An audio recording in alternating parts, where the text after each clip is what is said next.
Hi everyone, I'm Nika Fedorova, and this summer I had the honor to work with Dr. Varun Casaretti and Dr. Sebastian Scherer in the Air Lab as part of Carnegie Mellon Robotic Institute's Summer Scholars Program. I will be talking about my project, the effective use of large vision language models on edge devices for inference and emergency triage. But first, let's get some context.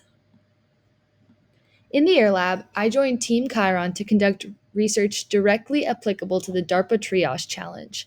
The DARPA Triage Challenge is a competition that aims to drive breakthrough innovations in identification of injury that will help medical responders perform scalable, timely, and accurate triage.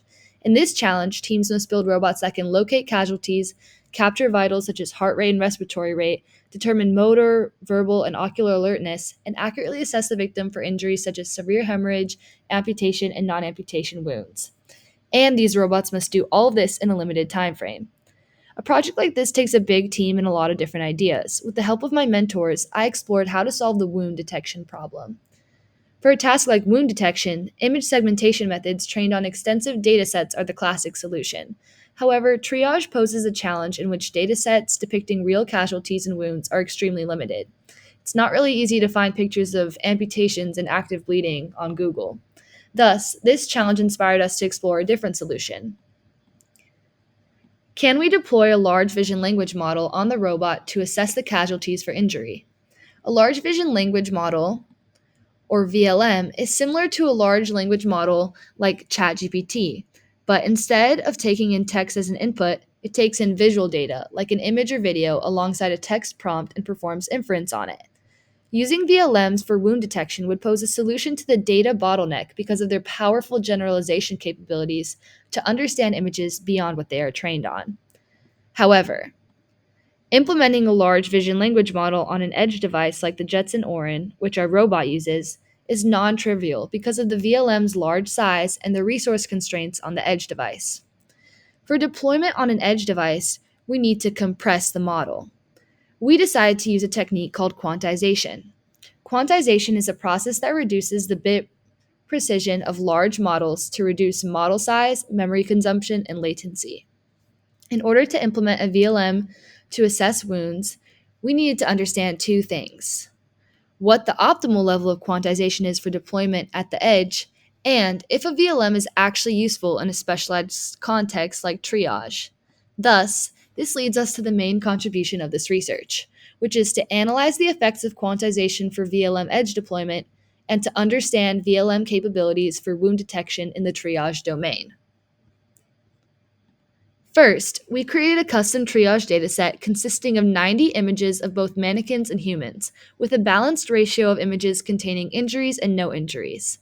The injuries include instances of severe hemorrhage and blood pooling, single or multiple limb amputation, abrasions, and burns. For a robust ground truth for benchmarking VLM accuracy, we used a Python script to annotate each image in the dataset. Next, we quantize the pre-trained model LLaVA 1.57 billion parameters to 8-bit and 4-bit representation using a Python library called bits and bytes. We then assess the efficiency and accuracy of LLaVA 1.5 across each quantization level, the original 16-bit, 8-bit, and 4-bit, and specifically assessing the presence and location of amputations. We used a uniform prompt for all of the testing, which was, does the person in the image have an amputation? An amputation is the removal of a body part with a severe hemorrhage at the wound site.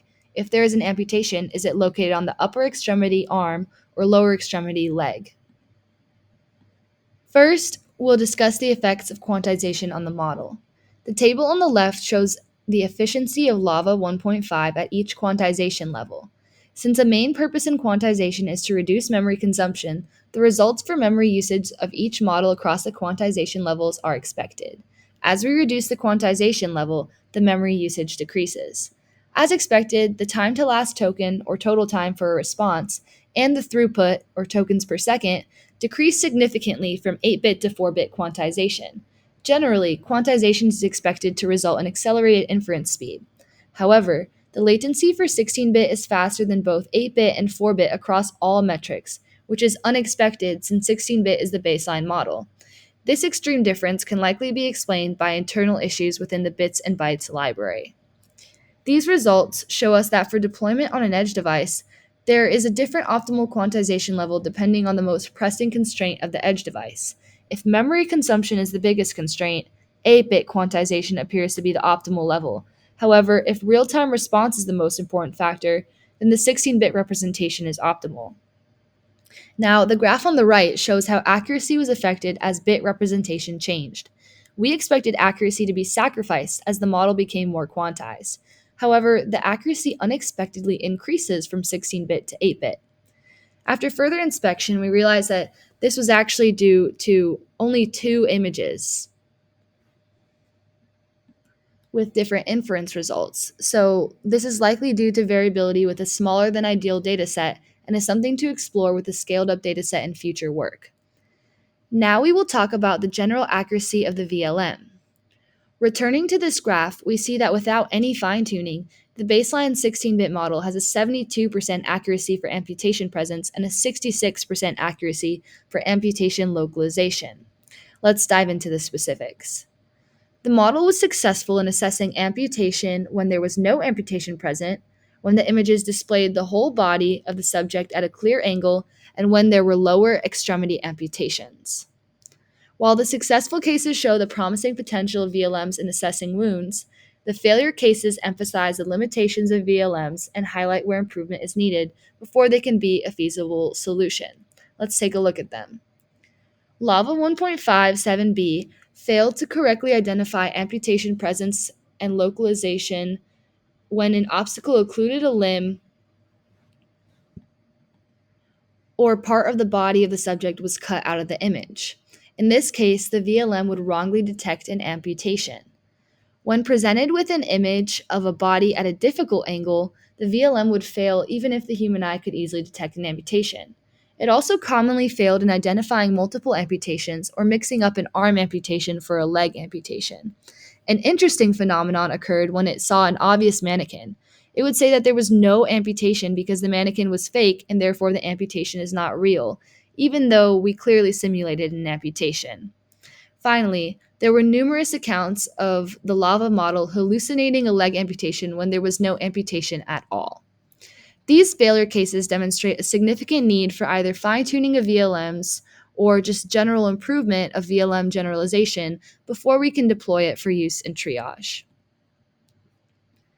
Ultimately, through evaluating LLaVA 1.57b, this work demonstrates that the use of VLMs in the triage domain is promising, as greater than 70% accuracy was achieved on a baseline VLM without fine-tuning, and quantization improved memory usage significantly. However, further steps such as fine-tuning are required before deployment if we want effective use of VLMs in real emergency triage. Thank you to the Robotics Institute Summer Scholars and Martinson Honors Programs for sponsoring this work. I'd love to give special thanks to Dr. Varun Kasareddy and Dr. Sebastian Scherer for their mentorship, as well as Aniket Agarwal, James Emilian, and Kabir Kedia for their support throughout my time in the Air Lab. Lastly, thank you to Rachel and Dr. John Dolan for coordinating the RIS program.